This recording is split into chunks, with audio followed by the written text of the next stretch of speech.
Hoy vamos a llevar a cabo la segunda parte del tema que comenzamos el domingo pasado.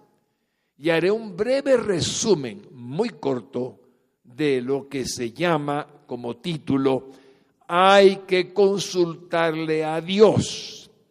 Y en letras más pequeñas, no hagamos nada en este año sin Él. Es decir, sin tomarlo en cuenta a Él.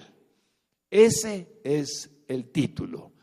Vamos a ver la segunda parte, pero vamos a comenzar con el texto sagrado que les ruego que vayan a sus Biblias, al primer libro de Samuel, capítulo 23 y versículos 1 al 4.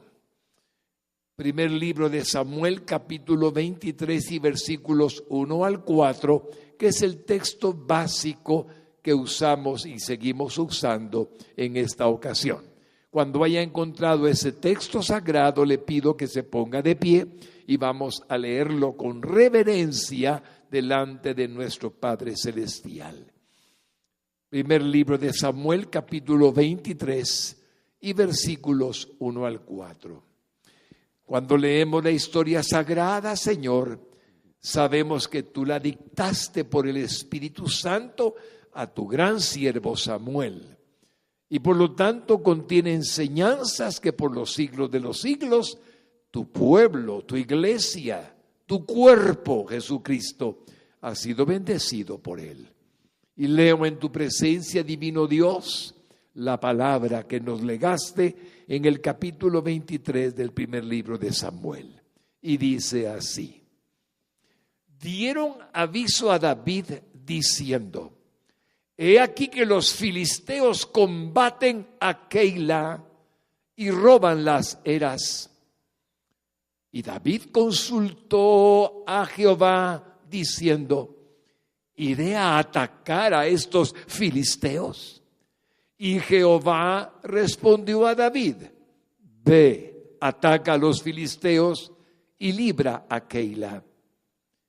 Pero los que estaban con David le dijeron: he aquí que nosotros aquí en Judá estamos con miedo. ¿Cuánto más si fuéramos a Keila contra el ejército de los filisteos? Entonces David volvió a consultar a Jehová.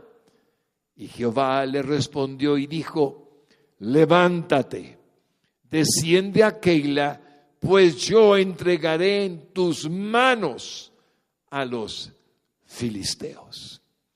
Dejemos hasta ahí el texto sagrado. Oremos. Padre bueno y santo, creemos que esta prédica viene al corazón de cada uno de tus hijos para que se sientan seguros de que tú estás con ellos por siempre y para siempre, y que el anhelo de tu corazón es que triunfemos en todo cuanto emprendamos para gloria de tu nombre. No se trata del éxito en la vida material, sino del éxito en la vida delante de ti. Te ruego, Señor, que glorifiques tu santo nombre sobre cada uno de aquellos que están presentes y puedas ayudar a los que verán por televisión o por medio de la radio, escucharán tu mensaje. Guíanos, Señor, para hacer tu voluntad y solamente la tuya, y ayúdanos a ser eficaces en tu llamado a serte fieles. Te lo pido con toda mi alma, sabiendo que estás aquí, en el dulce nombre de Jesús. Amén y amén. Siéntense, hermanos lindos. Breve y rápidamente haré un resumen, sin que esto signifique nada más que una orientación para los que no vinieron el domingo pasado y para los demás un recordatorio. Dios tiene un propósito para nuestra vida precioso que determinó desde antes de la fundación del mundo y lo determinó en el libro de la vida de cada quien, y Él no improvisa nada en nadie. El propósito de Dios es que nosotros lleguemos al cumplimiento de su voluntad a tiempo. Que no retrasemos nosotros su propósito de llevarnos a donde Él quiere a tiempo. Escúchenme bien, si hacemos algo indebido, como cometer pecado, nos apartamos de la voluntad divina y estamos retrasando el tiempo de Dios para nuestra vida por causa de aquello que Él no se agrada. Pero Él volverá a ponernos en el lugar y seguirá tratando con nosotros para llevarnos finalmente a nuestro destino que desde antes de la fundación del mundo estableció para cada quien. El desconocer esta verdad bíblica produce tanta ansiedad en el cristiano. Pero el conocer esta verdad escritural da fuerza y fe en que no obstante pase lo que pase, suceda lo que suceda en la vida individual de cada uno de los hijos de Dios, Él cumplirá lo que se ha prometido cumplir en cada vida. Cuando usted vive así, es un creyente con fe. Cuando usted desconoce esta verdad, se comporta como el mundo. ¡Ay, qué va a pasar! ¡Uy, y peor sí! ¿Y qué tal? Y comenzamos a hablar como que si Dios no estuviera al control de nuestras vidas. Por eso hay que consultarle a Dios en cada decisión que vamos a tomar, para no salirnos del perfecto camino que Él predeterminó de antemano para que anduviésemos en Él. Efesios 2:10. Caminar el camino que Él trazó de antemano antes de que existiéramos para que anduviésemos en Él. Y entonces, caminando en Él, llegamos a cumplir el propósito perfecto de nuestra vida. Pero si nosotros tomamos decisiones equivocadas, que casi siempre vienen con el pecado de la carne, con la tentación que el enemigo pone, porque aborrece que el cristiano sea fiel. Le encanta exhibir a cristianos infieles.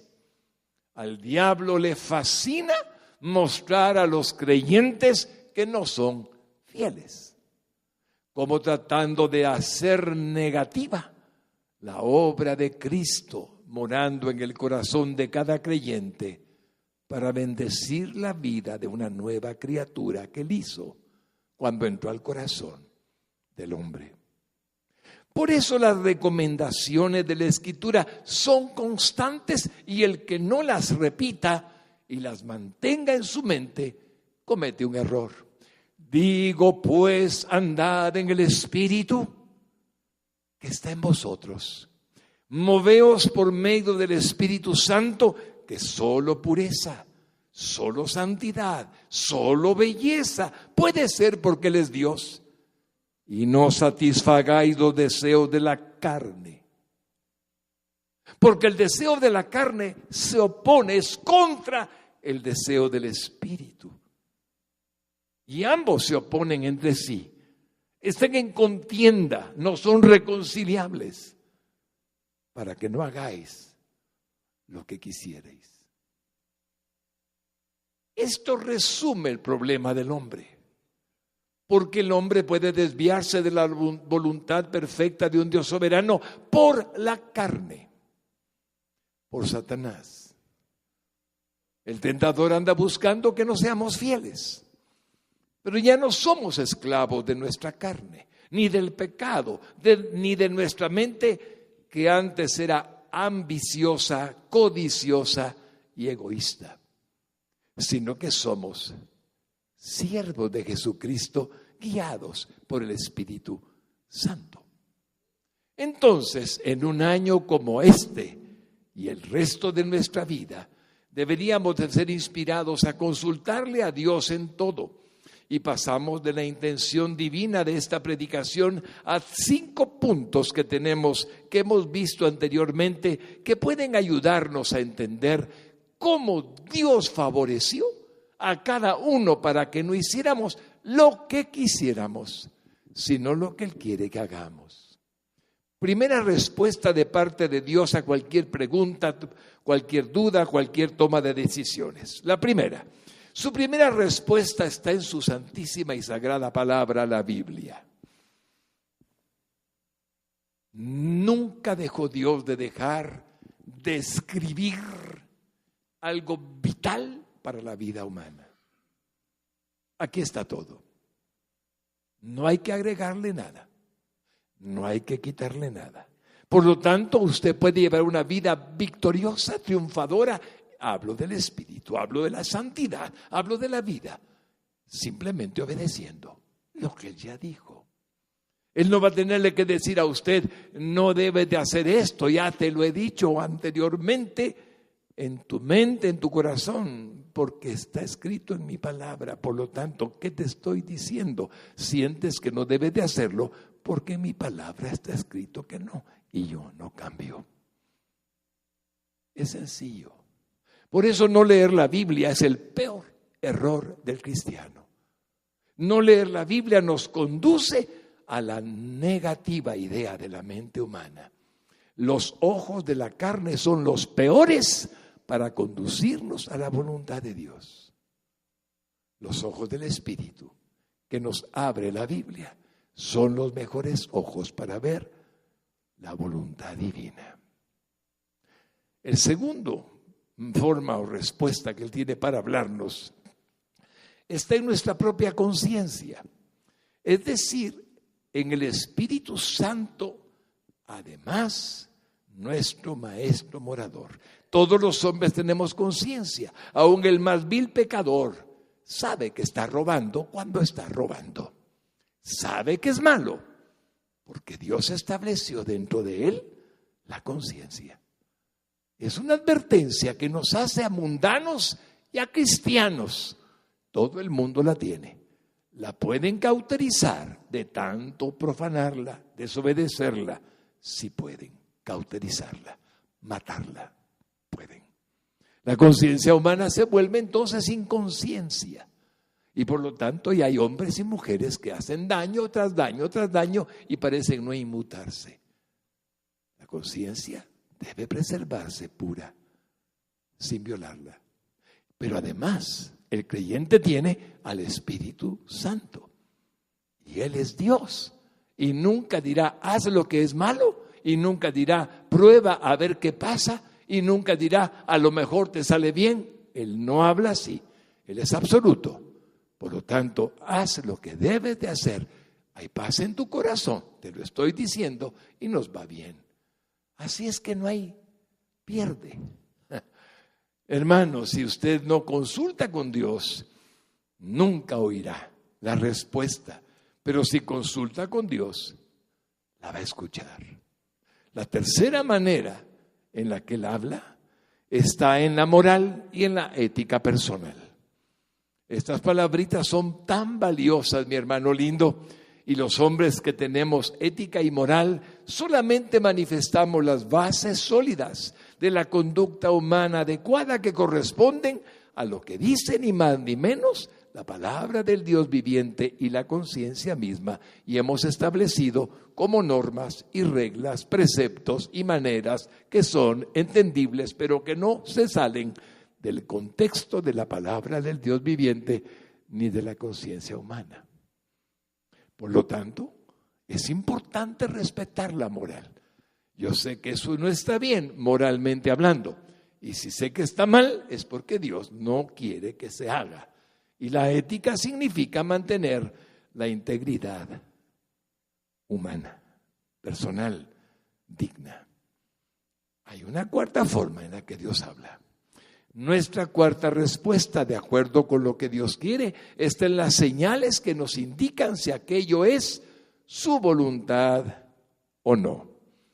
Dios habla a través de señales. También el diablo trata de meternos señales falsas, como comenté el domingo pasado aquí en la congregación. Pero hay señales auténticas, verdaderas. Personalmente estoy admirado de cómo Dios me ha dado señales para mantener mi conducta delante de Él agradable en 2 o 3 ocasiones en lo que va de este año.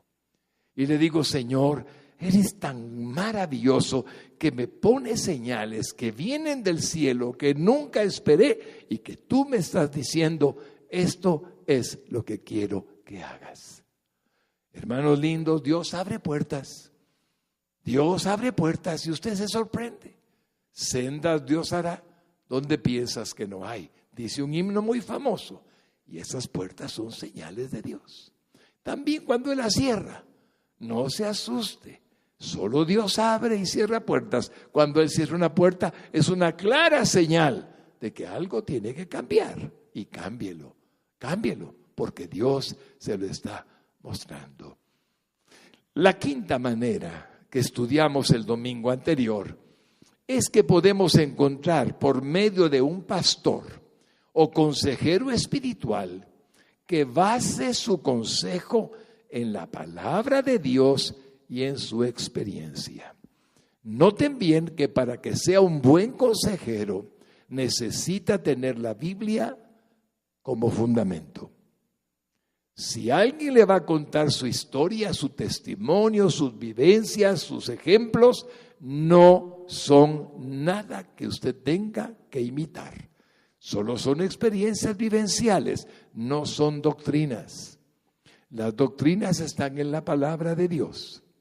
Las experiencias no son doctrina. Y hay mucho pueblo, Señor, ayúdanos a no ser parte de ese pueblo que alguna vez quizás pudimos ser, que se dejan llevar por lo que alguien le dice, en lugar de dejarse llevar por el consejo de la palabra que está en la Biblia. Yo me atrevería a decirle algo sin temor a ofender a ningún pastor de los que están presentes y a ningún anciano que va caminando de una manera santa. Si a usted le dan un consejo, hágame un favor, dígale al pastor, ¿dónde está en la Biblia? Y si el pastor le muestra dónde está, siga el consejo. Pero si no está, no lo siga. Si actuamos así, estamos bien. Hoy día es más que nunca necesario que el que pone a Dios como pretexto no sea un pretexto, sino una realidad. En 5 formas les mostré con detalle profundo cómo Dios quiere que actuemos. La carne queda subyugada al Espíritu de Dios, a la palabra de Dios, a la prueba indubitable de que Él está a cargo de nuestra vida. Pero al detallarles cómo opera la carne, cómo opera el Espíritu, no pudimos llegar al fondo de la predicación y nos quedamos exactamente en el principio, donde estamos comenzando la segunda parte de esta prédica, por lo que ahora volvemos a la primera historia de la que aprendemos que debemos de consultarle a Dios en todo. Y así vamos de nuevo a primer libro de Samuel 23, 1 al 4 que leímos cuando estábamos de pie. Mire lo que dice. Dieron aviso a David. David andaba huyendo. David era un buen hombre, muy bueno, consultaba siempre con Dios, pero andaba huyendo de Saúl. Saúl quería matarlo, era el rey de Israel, y andaba con sus hombres cuando le dijeron: he aquí que los filisteos, enemigos acérrimos de Israel, combaten, están peleando contra Keila, una ciudad de Israel, y roban el fruto de las eras, es decir, el trigo, la cebada, el comino, etc. David consultó a Jehová, diciendo: ¿iré a atacar a estos filisteos? Y Jehová respondió a David: ve ataca a los filisteos y libra a Keila. Permítame hacerle una primera acotación. Si yo soy un hombre que tiene un ejército de 600 hombres y está Dios conmigo y Keila está siendo atacada, tengo todo el poder y la autoridad. Dios me ha respaldado para ir a atacar a Keila, es decir, atacar a los enemigos de que están haciéndole daño a Keila, a los filisteos que están rodeándola y robando las eras. Tengo toda la lógica de defendernos. David no lo hace así. David no usa la lógica. David le consulta a Dios. Y eso me encanta de David. En su primera etapa de su vida fue un hombre tan sabio. Todos sabemos que después falló. Pero estoy hablando de sus primeros años. Le consultó a Jehová entonces qué iba a suceder. ¿Voy o no voy? Versículo número 3. Pero, aunque Dios le había dicho que fuera, los que estaban con David, su ejército, le dijo: he aquí que nosotros aquí en Judá estamos con miedo.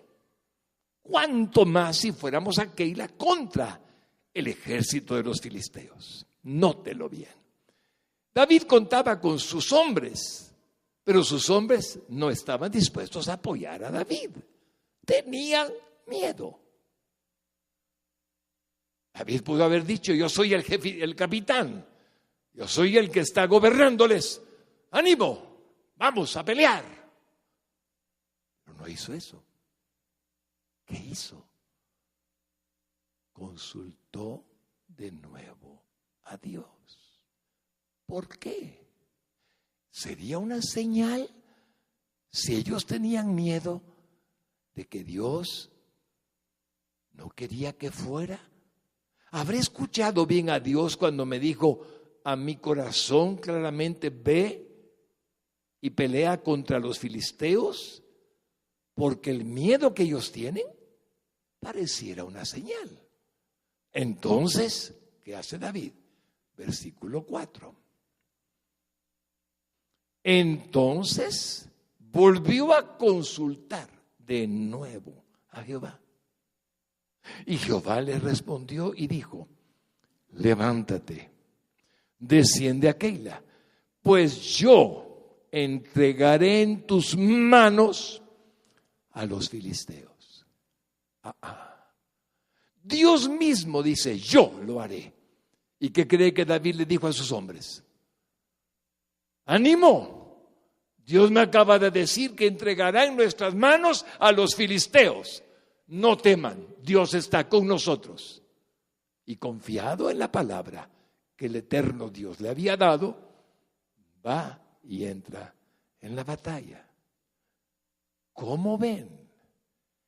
Vemos a un hombre humilde que no sigue sus impulsos de ayudar a los que están habitando en la ciudad de Keila, sino que consulta a Dios. Vemos a un hombre que sabía que expondría su vida y la de sus hombres si Dios no estaba con él. Por lo tanto, le había dado un corazón piadoso y un gran amor por el pueblo de Israel. Pero David necesitaba consultarle a Dios antes de tomar acción. Varón lindo, usted es un hijo de Dios. Usted podía pensar: Dios está conmigo. Y ciertamente lo está. Él lo prometió: y estaré con vosotros todos los días de vuestra vida hasta el fin del mundo. Lindo aplauso, mi hermano, lindo. Lindo aplauso.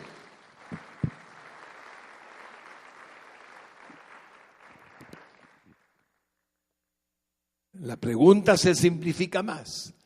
Si estás conmigo, Señor, quiero ser obediente. ¿Hago esto o no lo hago? Dios no se ofende de que usted le pregunte por segunda vez.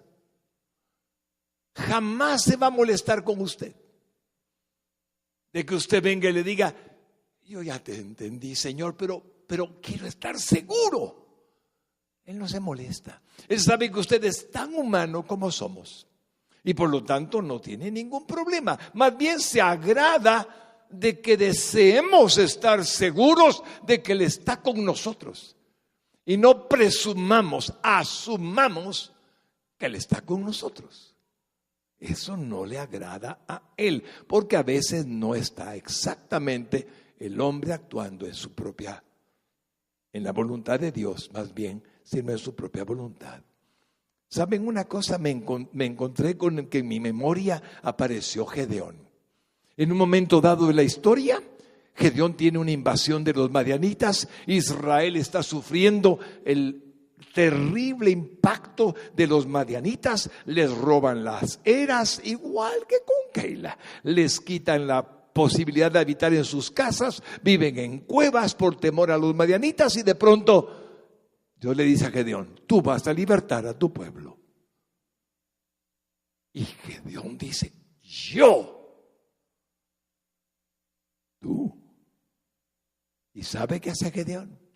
Perdóname, Señor, yo sé que tú me hablaste. Te me apareciste, Señor, y hablaste conmigo. Voy a poner un vellón, un pedazo de tela, ahí afuera, Señor, en el momento en que la noche llegue, que esté húmedo el vellón y la tierra esté seca. Si está la tierra seca y el vellón está mojado, yo voy a entender que tú quieres que yo sea el que haga lo que quieres que haga. El día siguiente el vellón está empapado y la tierra está seca. ¿Y qué hace Gedeón? Ay, Señor, perdóname, hagámoslo al revés. Ahora pongo el vellón, debe estar seco, y toda la demás tierra alrededor empapada. No te molestes conmigo. Y al día siguiente, así estaba el vellón, seco. Como vemos, Dios nos conoce y se agrada de que lo hagamos. Y le respondió Dios a David entonces: yo entregaré en las manos tuyas a los filisteos, yo mismo. Es decir, solamente tienes que hacer tu parte, David, pero yo ya les he dado la victoria de manera anticipada. Así es su vida, varón. Así es su vida, mujer. Dios nos da la victoria, pero usted tiene que hacer su parte. Tuvo que pelear el ejército, tuvo que batallar, enfrentarse al enemigo, pelear la batalla. Y Dios cumplió su promesa. Dios estaría con ellos, pero no podían obviar enfrentarse a sus enemigos. Dios, mi hermano lindo, era suficiente para matar él solito a los filisteos. Pero usó a David, como suele usar a su iglesia, para glorificar su nombre, mostrando que Él actúa a través de hombres hasta hoy. Esos somos, testigos presenciales de un Dios viviente. Así es nuestra vida. Él solo nos pide: hagas lo que te corresponde, haz lo que te corresponde, porque si yo estoy por ustedes, ¿quién contra ustedes? Lo dice Romanos 8:31. ¿Qué pues diremos a esto? Si Dios es por nosotros, ¿quién contra nosotros? Créalo. Usted es su hijo, en usted está Cristo, Él nunca nos abandona, y si está con y por nosotros, ¿qué más podemos decir? Ahora continuemos con la historia de David en Keila. Mire el versículo de primer libro de Samuel 23, número 5. Fue pues David con sus hombres a Keila y peleó contra los filisteos, se llevó sus ganados y les causó una gran derrota, y libró David a los de Keila. Dios cumplió su palabra. Ahora vamos al versículo 6. Y aconteció que cuando Abiatar, hijo de Ahimelech, huyó siguiendo a David a Keila, descendió con el efod en su mano. Déjeme explicarle quién es este Abiatar, hijo de Ahimelech. Hermanos lindos, Saúl era muy malo. Su corazón se había vuelto un corazón entenebrecido. Celos, odio, resentimiento. Debo matar a David. Y aquel rey se volvió alguien terrible. Cuando llegó a un campamento donde habían 85 sacerdotes, todos vestidos con su efod, donde David había llegado con sus hombres y les había dado agua, el campamento de los sacerdotes, y aún pan, y le habían entregado la espada que era de Goliat a David.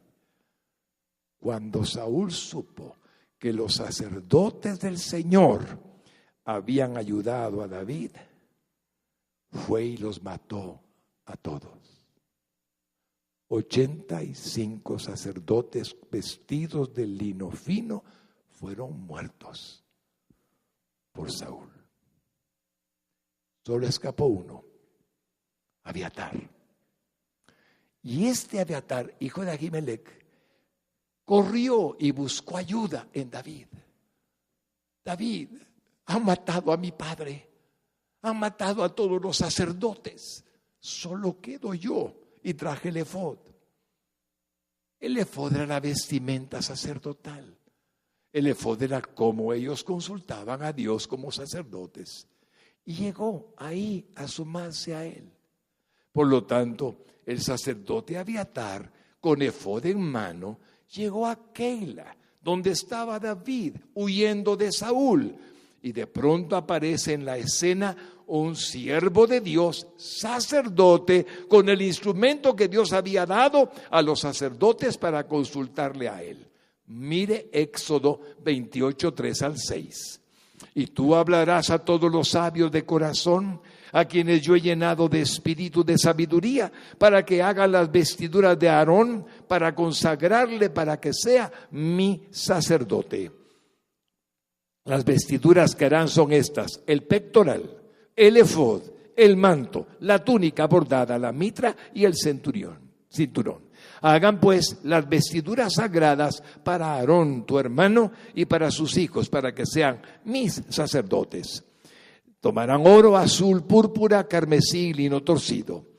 Y harán el efod de oro, azul, púrpura, carmesí y lino torcido, y obra primorosa. Como ven, ahí está la instrucción desde Génesis dada por Dios al pueblo levita, a los sacerdotes. Ahora miren Éxodo 28, 30. Y pondrás en el pectoral que tenía el sacerdote del juicio Urim y Tumim, piedras semipreciosas, para que estén sobre el corazón de Aarón cuando entre delante de Jehová. Hermanos lindos, el Urim y el Tumim eran formas en que Dios hablaba. Dios le consultaban algo, Dios debo de decir sí a algo, y se manifestaba la respuesta a través del Urim y del Tumim. Dios no debo de hacer algo, y la respuesta se manifestaba a través del pectoral, a través del efod. Miren ustedes un slide donde está el efod, para que tengamos conocimiento y recuerdo de lo que estamos hablando. Ahí lo tienen. ¿Pueden verlo? Está muy claro.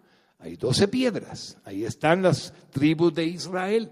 Ahí está el efod, ahí está el pectoral, ahí está todo. Y así llegó a Abiatar con esto, de tal manera que tenía ahora una nueva ayuda. De pronto David, un sacerdote fiel a Dios, que podía consultarle de parte de David al mismo Dios si necesitaba ayuda. A eso le llamo provisión divina. Cuando usted de pronto se encuentra con un siervo genuino, auténtico, al que le puede consultar, dime qué dice Dios con respecto a esto.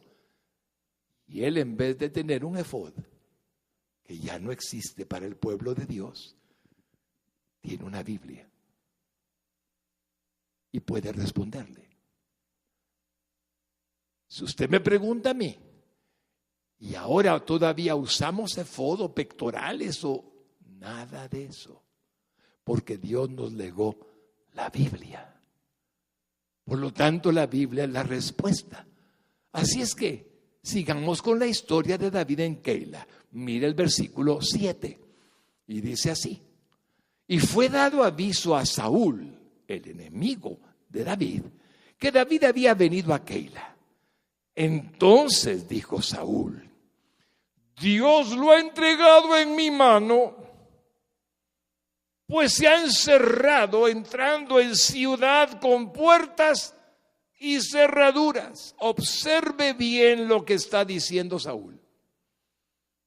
Él cree que porque está encerrado en Keila, al que perseguía, Dios se lo entregó en sus manos. ¿Qué percepción más equivocada tenemos cuando nos ciega la carne? La carne estaba guiando a Saúl. Estaba guiando el odio hacia un hombre y él cree que Dios lo tiene en Keila para que pueda llegar a Keila, una ciudad que le pertenecía al rey Saúl, a matar al siervo. El siervo estaba ahí porque había vencido a los filisteos, los había echado fuera y ahora estaba en Keila con pueblo, gente agradecida que habitaba en la ciudad. Pero Saúl declara algo terrible: Dios está entregándomelo. Hermanos lindos, mucha atención. No usemos el nombre de Dios en vano, nunca. Nunca usemos el nombre de Dios en vano. Nos podemos equivocar espantosamente. Dios no quiere el mal de nadie. Dios quiere el bien de todos, del más vil pecador. Dios quiere que se arrepienta el más vil pecador. Dios anhela que se convierta, que no vaya al infierno. Y a veces decimos palabras: es que Dios lo va a matar, lo va a acabar. Quien lo va a matar y acabar es el diablo. Dios quiere salvarlo. Saúl dice algo que enseña mucho. Cuánto error traemos cuando nuestra carne es nuestra guía. Mira el versículo 8. Y convocó Saúl entonces a todo el pueblo a la batalla para descender a Keila y poner sitio a David y a sus hombres. Habían librado a la ciudad de Keila, habían salvado a los de Keila, a los que estaban habitando en ella.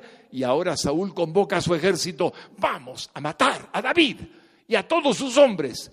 Y hay algo más: y si no nos lo entregan los de Keila, matamos a los de Keila. ¿Y qué acababa de decir? Dios lo entregó en mis manos al ponerlo dentro de la ciudad. Le consultó Saúl a Dios. Le consultó de alguna manera al profeta Samuel. Le consultó. No. Sacó una conclusión: peligro, peligro. El que crea que está firme, mire que no caiga. No seamos orgullosos. Consultemos. Mira el versículo que sigue. Mas entendiendo David que Saúl ideaba el mal contra él, dijo a Abiatar, esto me encanta, ya no habló directamente con Dios, tenía acceso para hacerlo, lo había hecho antes, pero tenía un sacerdote. Entonces le dice al sacerdote Abiatar, respetando su dignidad: trae el efod. No dijo: yo hablo con Dios, no te necesito, Abiatar. Dios me dijo que viniera a Keila y peleara, así es que no tengo nada que consultarte a ti, Abiatar. Él no hizo eso. Miren cómo era David de humilde. Por favor, Abiatar, trae el efod. Tú eres sacerdote y vas a preguntarle a Dios de mi parte. Y lo que Dios me diga a través de tu parte, yo lo haré. Hermanos lindos, cuando yo veo a un David de esta manera, Entiendo por qué Dios dijo que tenía un corazón conforme al suyo. Y cuando lo veo enlodado en el pecado, veo que todo su pecado fue la arrogancia. No le consultó a Dios. Se dejó llevar por la carne cuando pecó y asesinó. El mismo hombre humilde que consultó, pecó al extremo. Hermanos, ¿qué lección tenemos? Si ese hombre tenía el corazón conforme al corazón de Dios, ¿en qué falló? Falló en que cuando tuvo un deseo carnal, quiso aprovecharse de su posición de rey. Y cuando cometió adulterio y quedó embarazada Betsabé, ahora quiso ocultar que el hijo que tenía en su vientre era de él.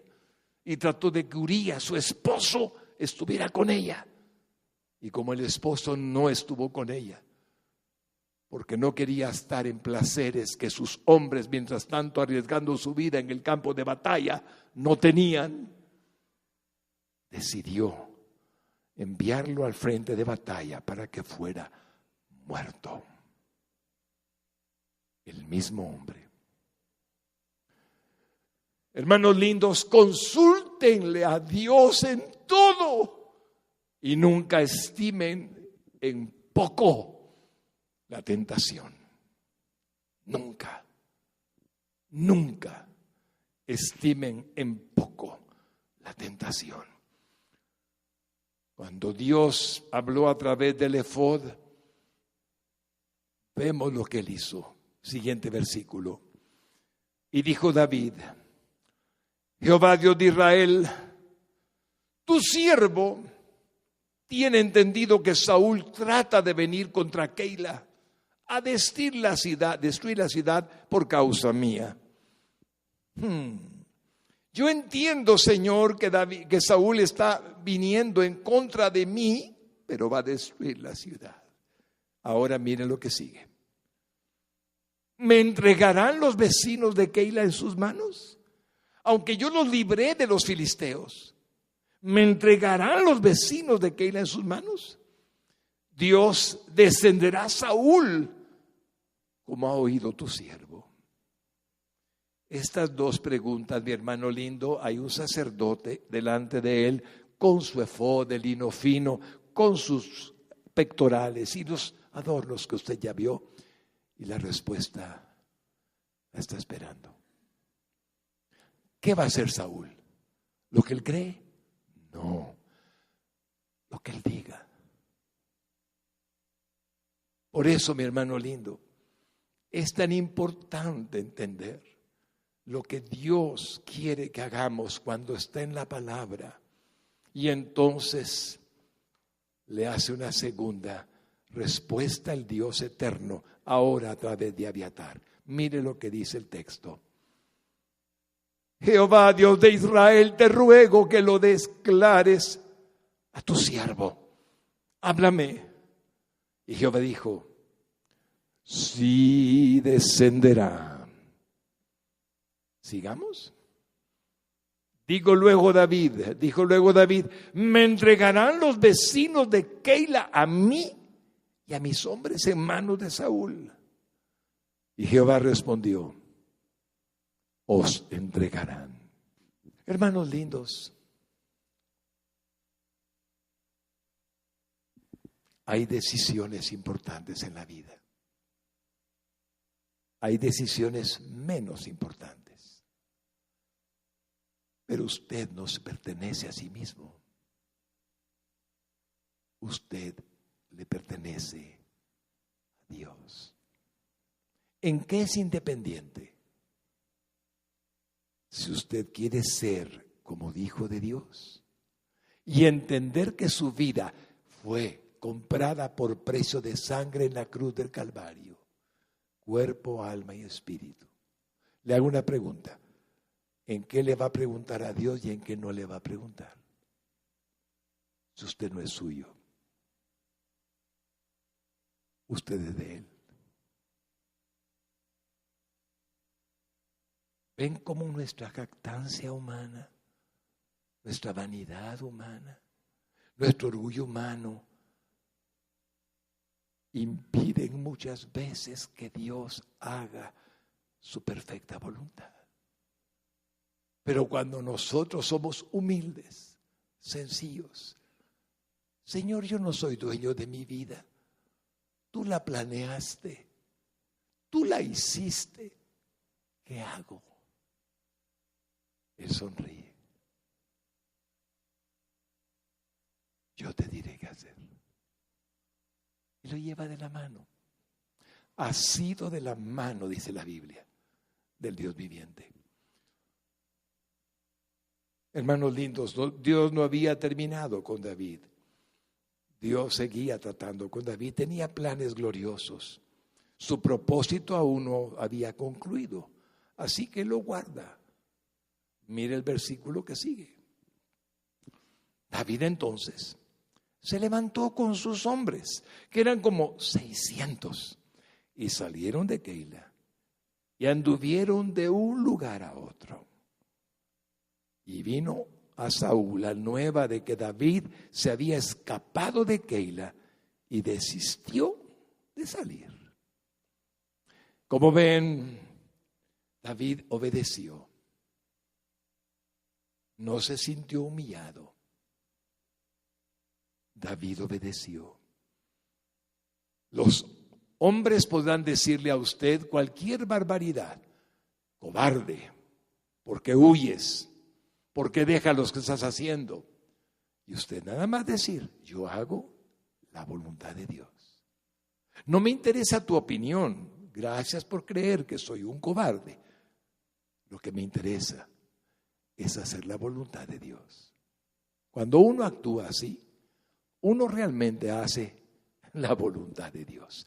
Ahora, les dije al principio que pueden preguntarse, pero pastor, ahora no tenemos efod, ni Urim, ni Tumim, ni sacerdotes descendientes de Aarón. Y están en lo correcto, pero vamos a poner en pantalla, pero el efod de hoy es la Biblia. La palabra de Dios, allí dice lo que es bueno y lo que no. Solo nos pide obediencia. ¿Quién dice conmigo aleluya? Nada más. Ese es su efod, hermano lindo. Dios le dejó la Biblia. Ahí lo dice todo. Así David, consultándole a Dios durante toda su vida, a menos de que usted recuerde el pecado terrible que cometió, tuvo muchos logros. Obedeciendo a Dios, hizo mucho para su pueblo Israel, aunque le falló. Y usted sabe la historia. Pero su misericordia, dijo David, es más grande que nuestra vida. Y estuvo con él hasta el final. Óiganme bien, Dios no abandona a sus elegidos. ¿Me puede levantar la mano el que Dios eligió para ser su hijo? Diga conmigo, Dios no abandona a sus elegidos, aunque cometan errores, aunque no le consulten. Dios no abandona a sus elegidos. Denle un aplauso a Dios con todo su corazón. Esa es la verdad. Esa es la verdad. Ese es el Dios de la Biblia. Mira el Salmo 63, 8. Porque mejor es tu misericordia que la vida. Mis labios te alabarán. Mira el Salmo 36, 5. Jehová, hasta los cielos llega tu misericordia y tu fidelidad alcanza hasta las nubes. Bendito sea tu nombre.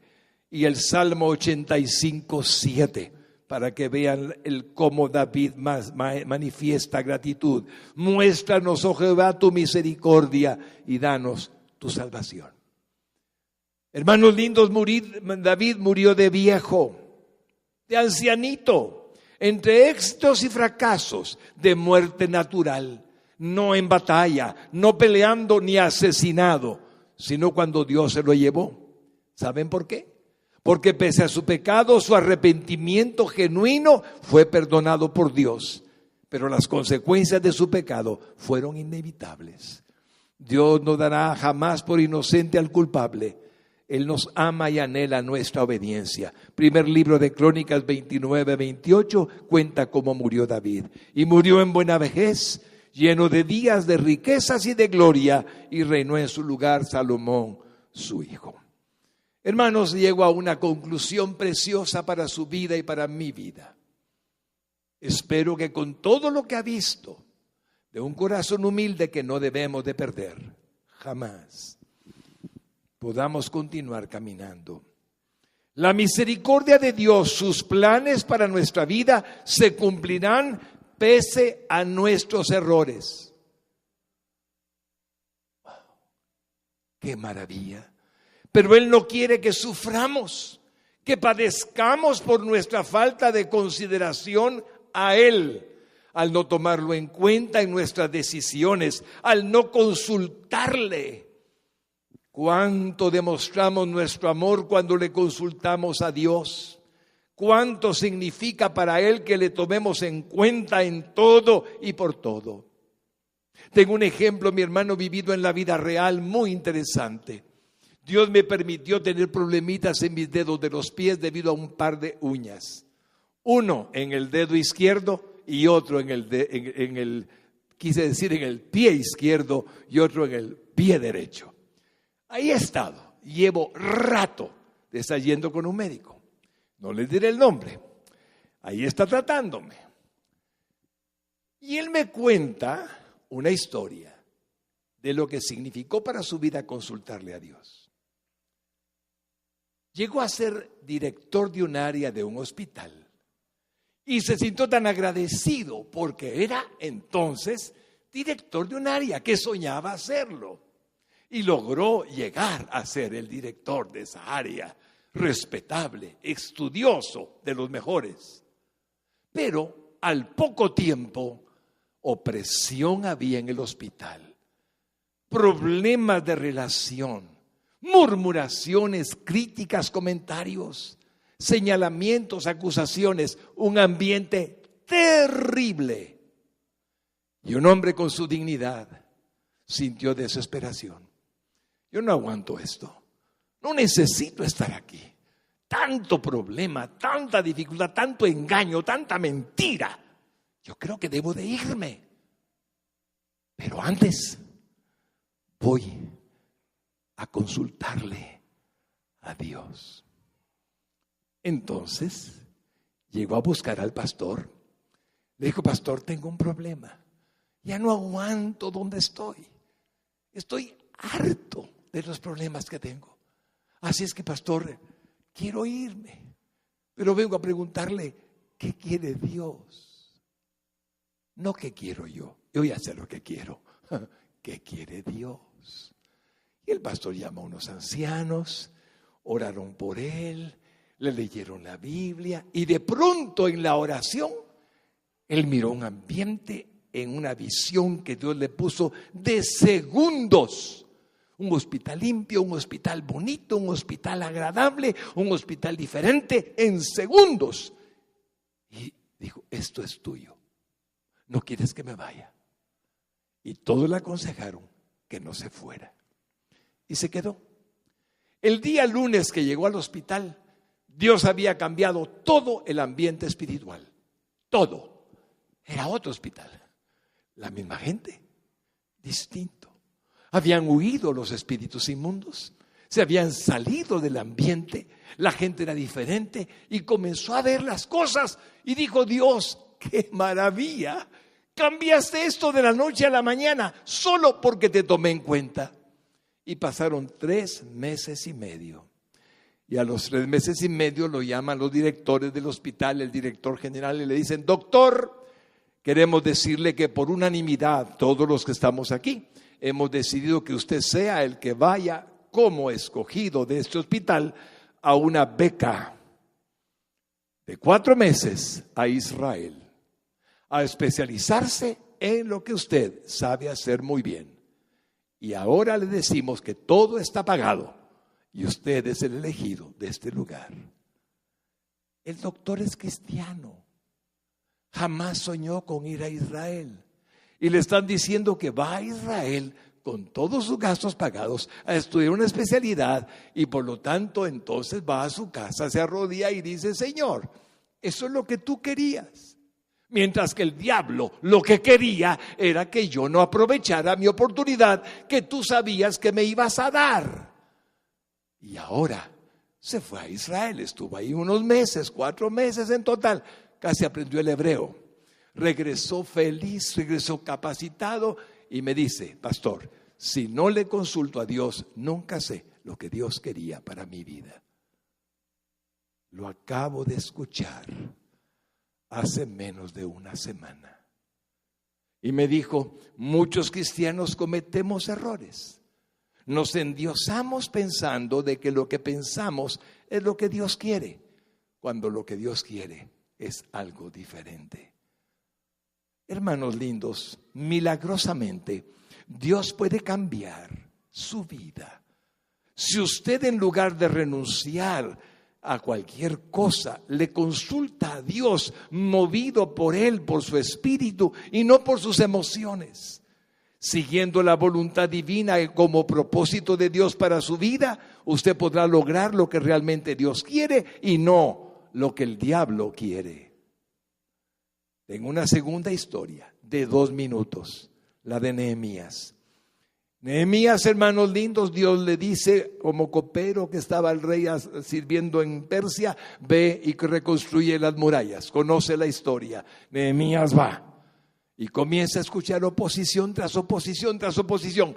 Todas las señales parecen ser: no vas a poder levantar la muralla. Pero él sabía que Dios lo había enviado. Él sabía que Dios lo tenía en sus manos. Y miren lo que sucede en Nehemías capítulo 4 y versículo 10. Miren: y dijo Judá, todo Israel significa eso: las fuerzas de los acarreadores se han debilitado. Ya no podemos con las piedras, ya no podemos con lo que se supone que debemos de levantar. Y el escombro es mucho y no podemos edificar el muro. Mire. Y nuestros enemigos dijeron: no sepan ni vean hasta que entremos en medio de ellos y los matemos y hagamos cesar la obra.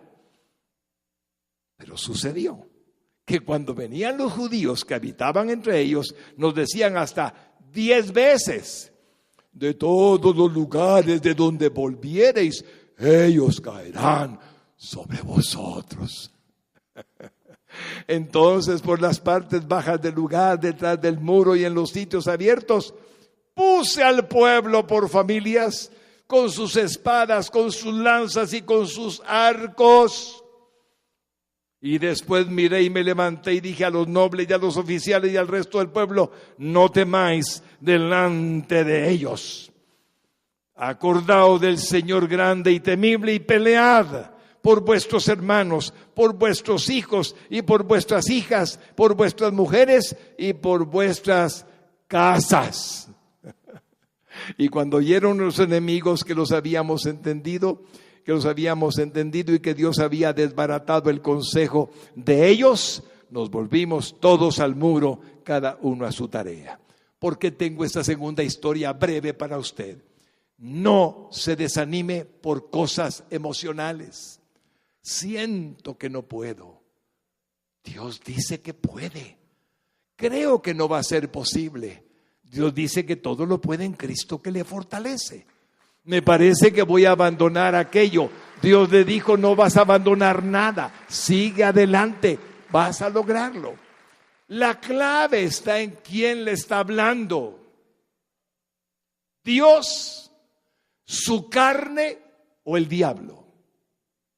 Hay 3 posibilidades: o el diablo, o su carne, o Dios. Nehemías sabía muy bien quién le había mandado desde tan lejana distancia a levantar los muros. Y aún los judíos alrededor de él decían: a donde quiera que volvieres, ahí os matarán. No continuéis. Él dijo: Dios dijo que sí. Hermanos lindos, ánimo. Ánimo, porque si Dios le dice que haga algo, hágalo. En 52 días terminaron las murallas. Nehemías 6:15 lo declara. Y ahí está el final, Nehemías. Fue terminado pues el muro el 25 del mes de Elul en 52 días. Hermano lindo, por favor en este año y por toda su vida, no le tenga temor a nada si Dios está con usted, si Dios le habló. Es decir, si Dios le ha confirmado que debe de seguir haciendo lo que está haciendo. Pero consúltele, pregúntele y adelante. Y no se dé por vencido. Nada ni nadie impedirá a Dios para que usted haga su obra, lo que Él quiere que haga en este año y por el resto de su vida. Pero con Él, con Dios, con Jesús. Nada ni nadie impedirá que usted haga la obra que Dios quiere que haga si usted está haciendo la obra que Dios le encomendó. Nadie se podrá oponer. El diablo querrá, pero no podrá. Y llego al final de esta prédica. Jesucristo dijo estas palabras, Juan 17, 12 al 19. Cuando estaba con ellos en el mundo, yo los guardaba en tu nombre. A los que me diste, lo estoy incluyendo ahora. Yo los guardé. Y ninguno de ellos se perdió, sino el hijo de perdición, es decir, Judas, para que la escritura se cumpliese. Pero ahora voy a ti y hablo en el mundo para que tengan mi gozo cumplido en sí mismos. Yo les he dado tu palabra y el mundo los aborreció, porque no son del mundo, como tampoco yo soy del mundo. No ruego que los quites del mundo, sino que los guardes del mal. No son del mundo, como tampoco yo soy del mundo.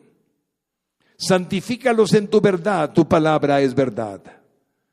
Como tú me enviaste al mundo, así yo los he enviado al mundo. Y por ellos yo me santifico a mí mismo para que también ellos sean santificados en la verdad. Hermanos lindos, quiero decirles esto. Él no perderá a ninguno de los que escogió. A ninguno. A ninguno. No lo perderá. Usted podrá decirme, pastor, pero estoy desviado, estoy completamente fuera de la voluntad de Dios. Muy bien, sufrirá, tendrá consecuencias, pero Dios no lo perderá. Hermanos queridos, tenemos que entender esa verdad. Él no perderá a ninguno. Por favor, consúltele en vez de sufrir.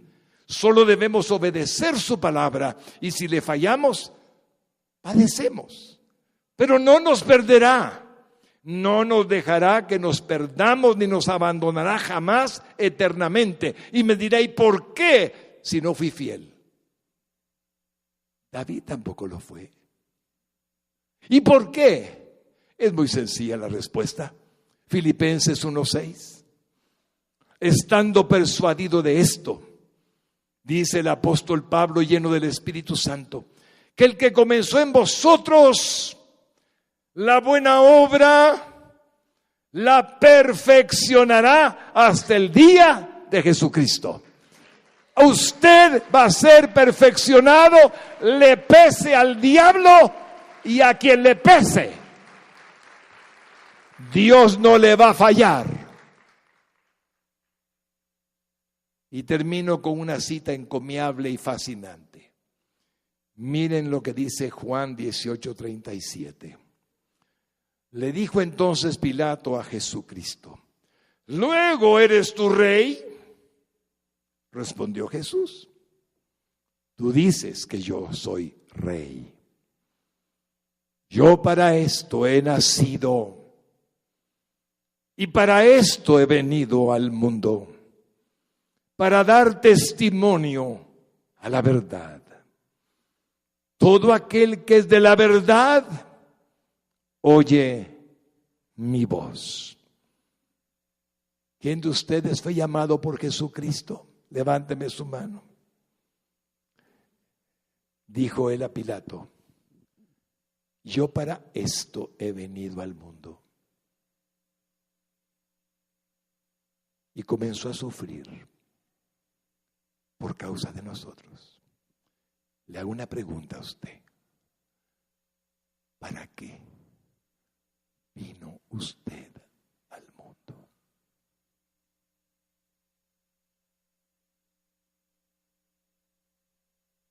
Como el Padre me envió, así yo los envío. No son del mundo, como tampoco yo soy del mundo.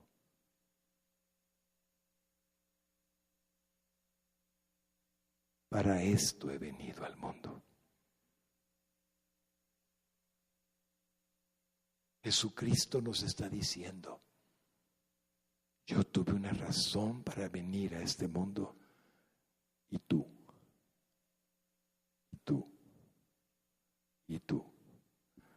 tienes una razón para haber venido a este mundo. No eres independiente, eres dependiente de un Dios que te ama.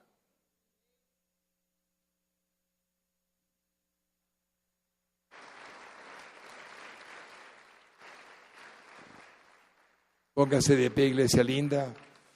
Le voy a poner en pantallas 3 notas que escribimos.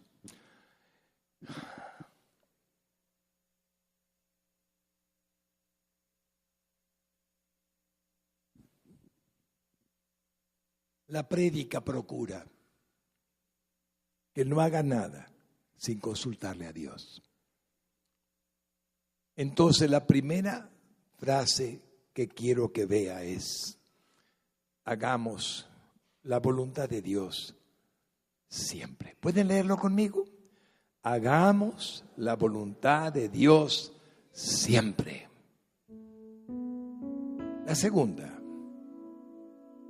consultémosle a Dios siempre. ¿Pueden repetirlo conmigo? Consultémosle a Dios siempre.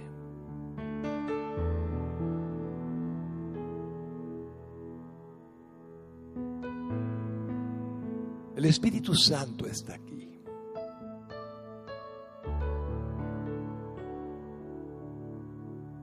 Y en medio de oposición y de pruebas, nuestra vida sigue. Dios está formando su carácter en nosotros, el carácter de Jesucristo, quien es Dios. ¿Sabe qué anhelo para usted en este año y el resto de la vida suya? Que mantenga su mirada en lo que Dios quiere que usted haga. No se deje seducir por cosas vanas. No permita que el pecado sea un impedimento que retrase el plan de Dios.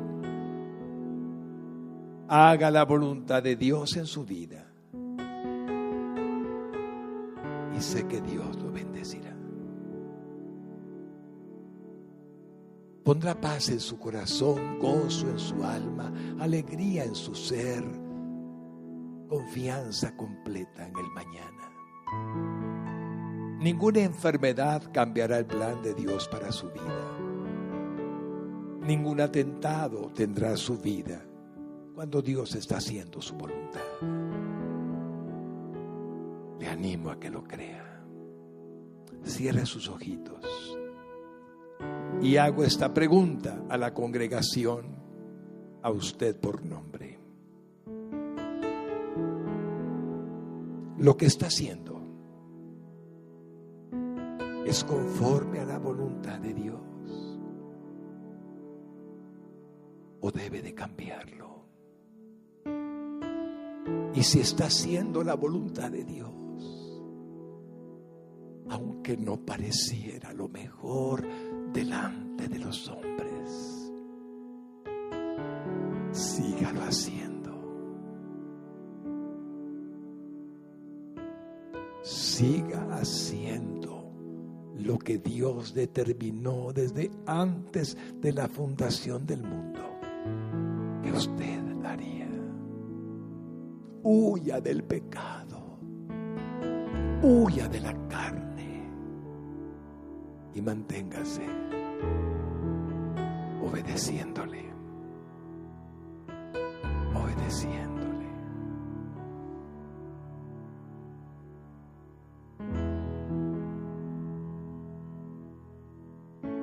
Que este sea el mejor año de su vida,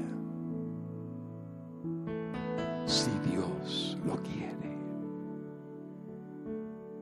Que este sea el mejor año de su vida, si Dios lo quiere. Que este sea el mejor año de su vida, si Dios lo quiere.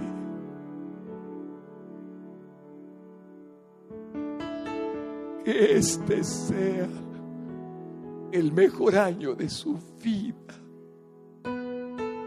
si Dios lo quiere.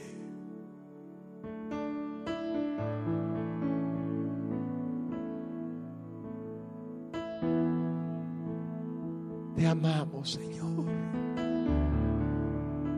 Te adoramos, Señor. Te bendecimos con todo nuestro corazón.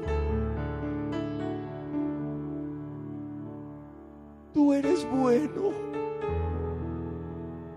Tú eres digno de toda alabanza, digno de toda adoración. Ayúdanos, ayúdanos a hacer tu voluntad. Ayúdanos a no equivocarnos. Ayúdanos a hacer lo que te place.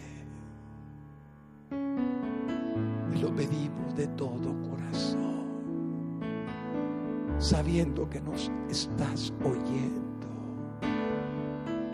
Vamos, varón lindo, dile al Señor lo que anhelas hacer, lo que te gustaría, lo que Él ha puesto en tu corazón. Y Él te ayudará, si es conforme a su voluntad.